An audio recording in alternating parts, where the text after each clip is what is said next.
So with the ore blocking process, there's a big challenge for customers because it's done by geologists, and I know lots of great geologists, they're nice people. But one of the issues is if you give the same data set to 3 different geologists, you will get 3 different answers. And how can that possibly be the best answer for the business? How can that be the most value generating process for a business? So with the automated ore blocker, we've now got a tool that is objective and produces repeatable results. And it allows people to configure constraints and parameters around the process, and they can now run multiple scenarios really, really quickly and assess the differences, the pros and cons of each scenario. But they've got the confidence and there's technical assurance around objective and repeatable process for ore blocking. Now, adding to that is this concept of now blocking out across an entire bench, so perhaps doing 30 or 40 blasts at one time. And as Heath said, run multiple scenarios, different flitch heights, so looking at it not only in 2D but 3D is really valuable for organisations. That aspect is a real distinguishing feature of our solution, the fact that what Mark's built there can optimise over the bench height. Typically, there are a couple of competitive solutions out there, but they don't do that. So that's a really distinguishing feature. And coming back to the discussion about block models getting bigger and bigger and bigger and bigger, well, the poor old mine geologist is now having to deal with more and more parameters to come up with that ore blocking. So how can a geologist juggle a dozen, 20 different parameters and get an optimal solution? This is why we use computers, why we use optimization engines to do that, and it's repeatable. The geologists tend to be conservative. They don't want to over-predict the amount of high-grade ore and then under-deliver. So they tend to undercall, only by a few percent. So by having an objective and repeatable process, you eliminate that subjective bias in the process. First and foremost is the general manager of the mine, because he's responsible for delivering against the plan.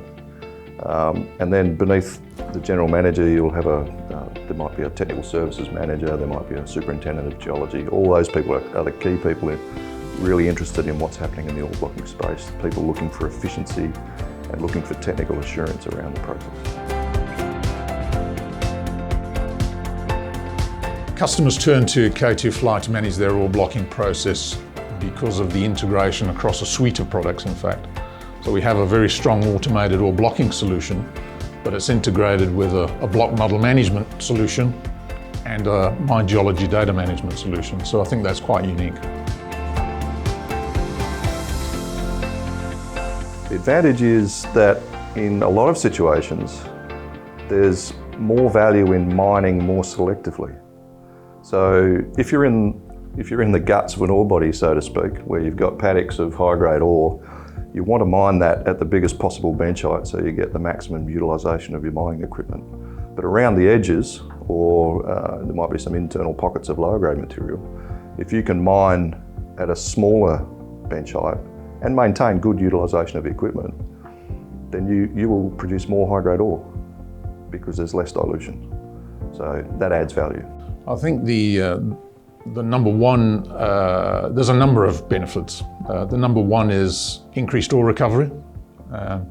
Number two is the scenario analysis you're able to do and the time frame you're able to do it in. We've also had customers talk to us about increased excavator and truck utilisation because of the types of regular shapes that are produced and the minimisation of switching from one block to another. It's a manual process, and you get different answers from different people. And obviously if you can automate that, and even if it's a minimal increase in the amount of ore recovery, you're talking significant dollars. So, the bulk miners that are producing 200, 300 million tonnes a year, a 1% increase represents significant increase in revenue. So these types of tools pay for themselves in a matter of days, if not weeks.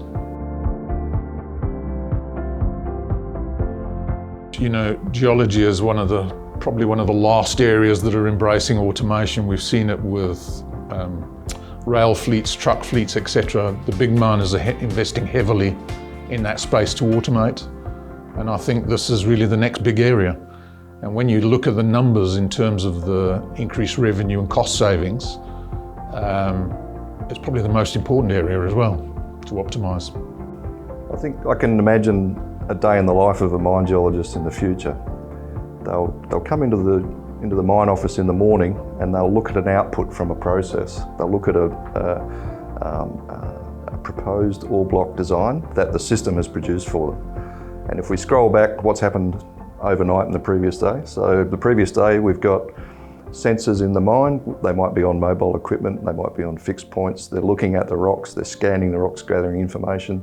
That information is going into a system. It's been integrated with drill hole samples and other types of information. The automated ore blocker is run, and it's run for a number of predefined scenarios. And so the mine geologist in the morning is able to look at that and then make a call about what's the best ore blocking scenario given what's happening in the mine at the day. That vision of the future, which is being driven by the need to get people out of the mine. So we're going to start using technology to replace the geologist in the mine to gather the information. That vision is what we've got here in K2Fly. That's what we're working towards in terms of the mine geology, the broader mine geology solutions.